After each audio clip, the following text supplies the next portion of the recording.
और इसलिए मैं आज जब आपके बीच में आया हूं, यूनिवर्सिटी को चलाने लोग यहां बैठे हुए हैं, तब मेरा आग्रह रहेगा क्या साल में हर 3 महीने के बाद इन तीनों यूनिवर्सिटी के स्टूडेंट्स का, फैकल्टीज का कॉमन सिंपोजियम हो सकते हैं क्या, जो तीनों पहलुओं की चर्चा करें और रक्षा के और संवर्धन करने के लिए एक नए मॉडल लेकर के आए।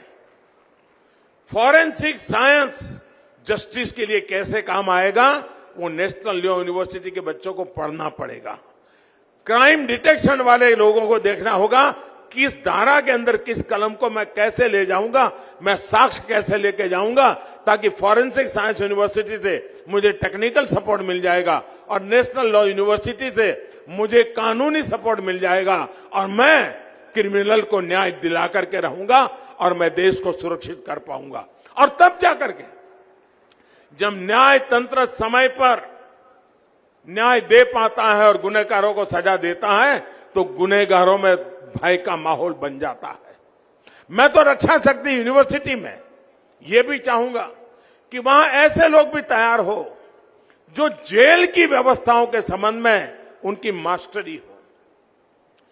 जेल की व्यवस्थाएं आधुनिक कैसी बने, जेल के अंदर जो कैदी है या जो अंडर ट्रायल है, उनकी साइकी को अटेंड कर करके काम करने वाले लोग कैसे तैयार हो, वो गुनाह से बाहर कैसे निकले, किस परिस्थितियों में गुनाह करने गया था, इन सारी मनोवैज्ञानिक अध्ययन का काम फॉरेंसिक साइंस यूनिवर्सिटी में भी क्रिमिनल मेंटालिटी का बहुत बड़ा अच्छा अध्ययन होता है।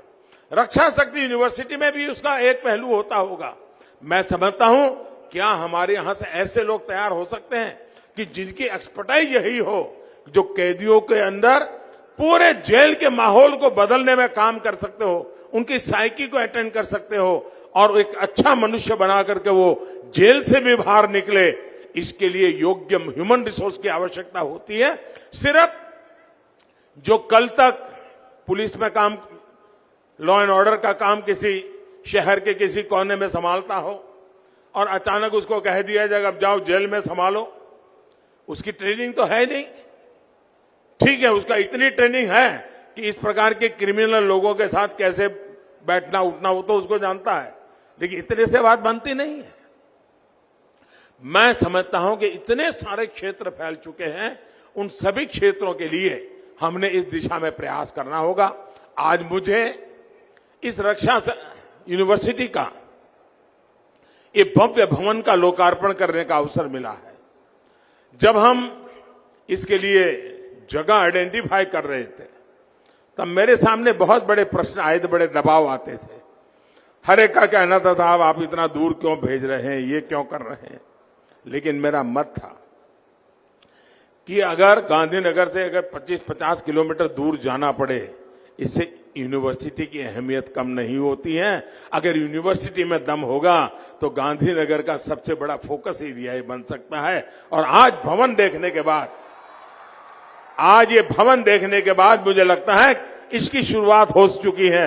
लेकिन इस भवन को हरा भरा रखना, ऊर्जावान रखना, शानदार बनाए रखना, ये दायित्व एक कॉन्ट्रैक्टर बिल्डिंग बना करके चले जाने से नहीं होता है, एक सरकार बजट खर्च कर दे इससे नहीं होता है। उसमें रहने वाला हर व्यक्ति उसे अपना माने, हर दीवार को अपनी माने, हर खिड़की को अपनी माने, हर फर्नीचर की एक एक चीज को अपनी माने और उसको अच्छा बनाने के लिए खुद कुछ करता रहेगा। तब जाकर के ये भवन अपने आप में शानदार रह सकते हैं। एक जमाना था अहमदाबाद में जब IIM बना था, 50 साल पहले की बात है, 50-60 साल पहले का वो भवन पूरे हिंदुस्तान में एक मॉडल के रूप में माना जाता था।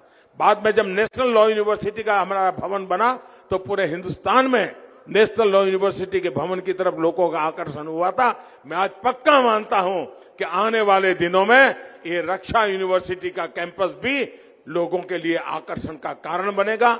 हमारे कालखंड में ही IIT का जो कैंपस बना हुआ है, एनर्जी यूनिवर्सिटी का जो कैंपस बना हुआ है, नेशनल लॉ यूनिवर्सिटी का कैंपस बना हुआ है, फॉरेंसिक साइंस यूनिवर्सिटी का जो कैंपस बना हुआ है, मैं समझता हूं इसमें एक और रत्न हमारे इस रक्षा यूनिवर्सिटी का कैंपस भी एक नया रत्न बनकर के जुड़ गया और इसके लिए मैं आप सबको बहुत बहुत बधाई देता हूं। और मुझे पूरा विश्वास है कि यहां पर एक नई ऊर्जा, नई उमंग के साथ और देश का जो क्वालिटी, यानी एक प्रकार से सोसाइटी का जो कृमि बच्चे होते हैं, मैं उनसे निमंत्रण देता हूं कि आप इस काम को छोटा मत मानिए। आइए, ये देश की सेवा करने का बहुत बड़ा क्षेत्र है और कोई यहां आए हुए भी और हमारे पुलिस के जवान भी, हमारी होम मिनिस्ट्री भी, ये कभी गलती हम न करें। हमने न गलती की है पहले से हमारा। ये पुलिस यूनिवर्सिटी नहीं है, ये पुलिस यूनिवर्सिटी नहीं है, ये रक्षा यूनिवर्सिटी है जो संपूर्ण राष्ट्र की रक्षा के संदर्भ में मैन पावर तैयार करने वाली यूनिवर्सिटी है। वो अनेक फील्ड में जाएंगे, यहां से ऐसे लोग भी तैयार होंगे जो रक्षा के क्षेत्र में काम करने वालों का न्यूट्रिशन क्या होना चाहिए, उसकी एक्सपर्टाइज होगी।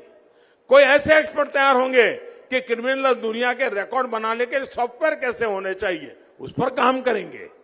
जरूरी नहीं कि उसको यूनिफॉर्म पहनने की नौबत आए, लेकिन वो यूनिफॉर्म की साइकी जानता है।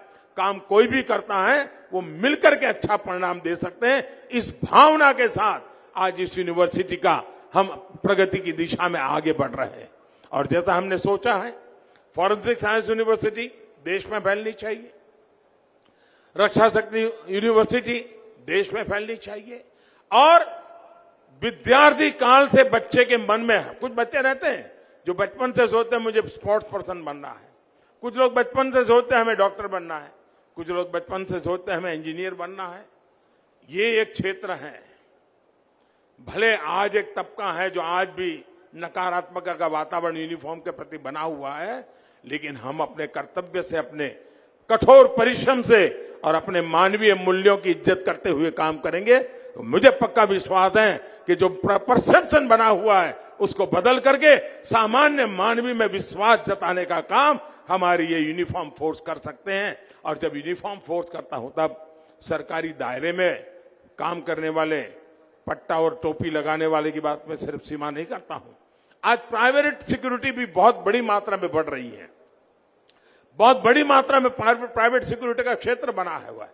और मैंने देखा है कई स्टार्टअप डेवलप हो रहे हैं जो सिर्फ रक्षा के क्षेत्र में काम कर रहे हैं। आपकी ये ट्रेनिंग ऐसे नए नए स्टार्टअप की दुनिया में आने के लिए भी आपको निमंत्रण देती है। मुझे विश्वास है कि आप जैसे साथी, मेरे नौजवान साथी, देश की रक्षा को प्राथमिकता देते हुए जब आगे आ रहे हैं, तब एक और बड़ा क्षेत्र है जिसको हमने समझना होगा। जैसे मैंने शुरू में कहा कि नेगोशिएशंस की एक आर्ट होती है। जब ट्रेनिंग होती है तब जाकर के अच्छे नेगोशिएटर बनते हैं, और जब नेगोशिएटर बनते हैं तो ग्लोबल लेवल पे काम आते हैं। धीरे धीरे आप प्रगति कर करके ग्लोबल लेवल के नेगोशिएटर बन सकते हैं, और मैं मानता हूं ये भी समाज जीवन के अंदर बहुत बड़ी आवश्यकता है। इंडिया टीवी हर वक्त हर जगह डाउनलोड करने के लिए सर्च करें India TV news Google play store या ऐप स्टोर पर।